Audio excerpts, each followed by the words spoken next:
Confusion మొత్తానికి వీడే కారణం సార్.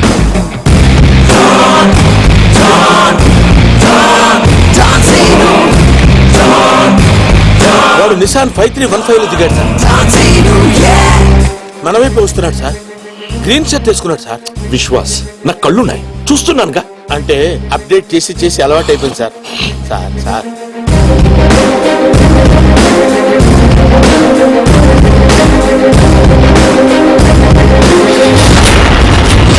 చెప్పు, నువ్వు లవ్ చేసింది ఈ నర్సింగ్ గాడి చెల్లెనా?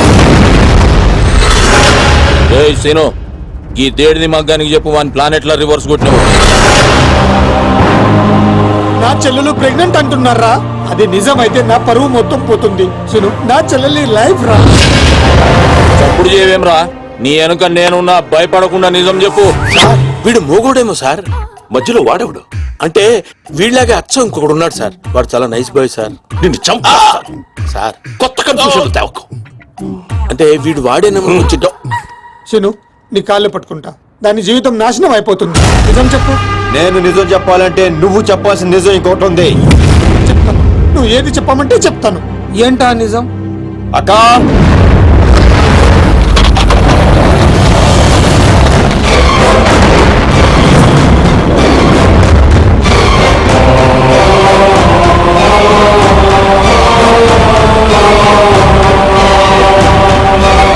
నా ఎంక్వైరీలో ఈ క్యారెక్టర్ లేదు సార్. విశ్వాస్,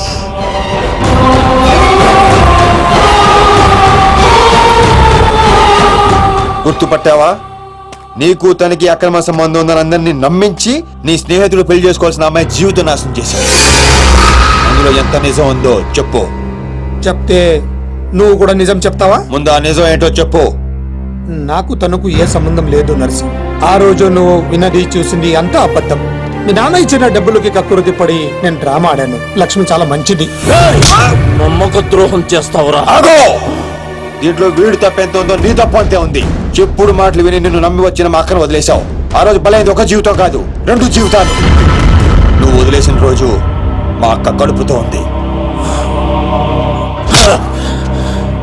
అవునన్నయ్య, వీణ్ణి కొడుకు.